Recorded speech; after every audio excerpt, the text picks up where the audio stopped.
nagpapatuloy pa rin na usapin hinggil sa pagsusulong ng charter change sa bansa, ipinahayag ng DBM na ang 12 bilyon na pondo na idinagdag sa COMELEC ay nakasalalay na sa pagpapasya ng Bicameral Committee.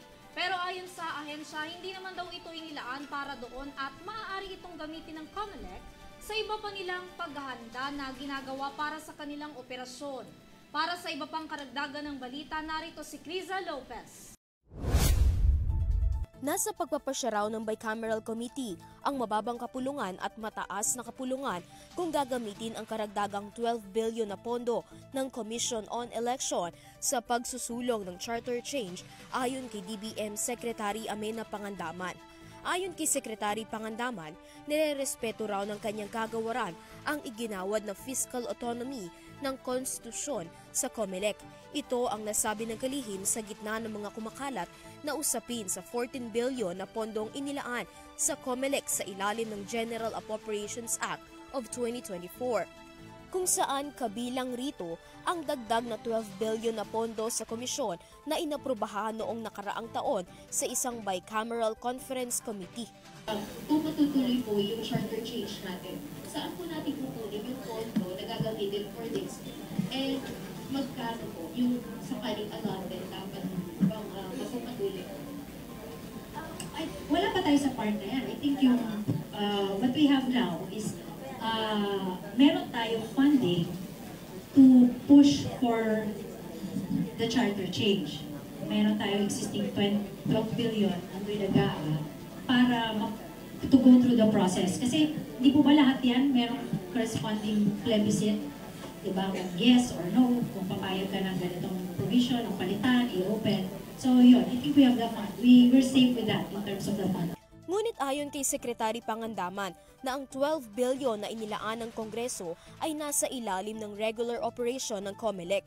Ibig sabihin ay hindi nagdagdag ng 12 billion na pondo para maisulong ang tsa-tsa. Maaari pa rin daw itong gamitin sa mga regular na aktibidad ng COMELEC gaya ng paghahanda ng national election and local election, overseas absentees voting, pagpapatuloy ng pagpaparehistro, mga special election, referenda at iba pang inisyatiba. Subalit, hindi rin inaalis ang posibilidad na mapagpasyahan ng pamahalaan na gamitin ang 12 billion sa mga plebisito upang maipagpatuloy ang anumang pagbabago o kung itutuloy ang People's Initiative. We respect the wisdom of the Bicam Committee, the Senate and the House, when they added that amount to COMELEC. Depende lang po sa prioritization niya ng ating mga legislators. And from our end po, of course, since it's there, we respect that. And then the same goes for COMELEC. They will have to use the set amount kung matutuloy yung People's Initiative. Because samantala, ilang mga lokal na opisina ng COMELEC ang nakatatanggap na ng mga signature forms mula sa People's Initiative. Ngunit ilang mga opisina ang nire-reject o hindi tinatanggap.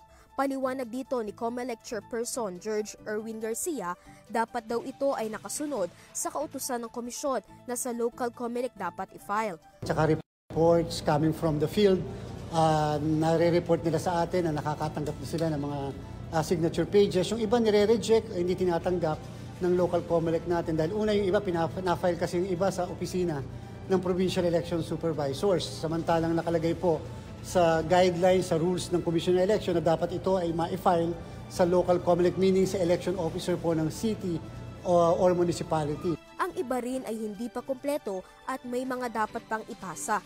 Sa oras daw kasi na ipasa ito ay magbibigay na ng certification ang COMELEC kung ilang mga pirma ang nakalap.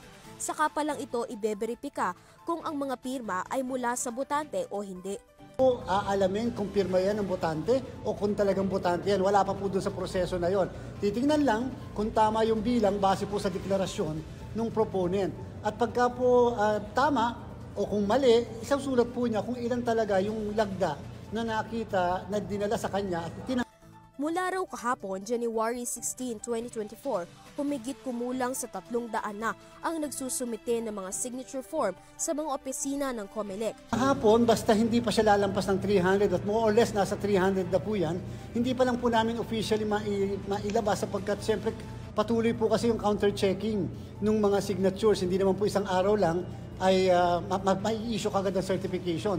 Kinakailangan tingnan pa rin page by page ng aming mga election officers kung tama yung bilang upang tama rin yung certification na mai-issue po sa Sa Biyernes ay maaari nang makapaglabas ng pinal na datos ng mga municipality at city ang nakatanggap ng pirma.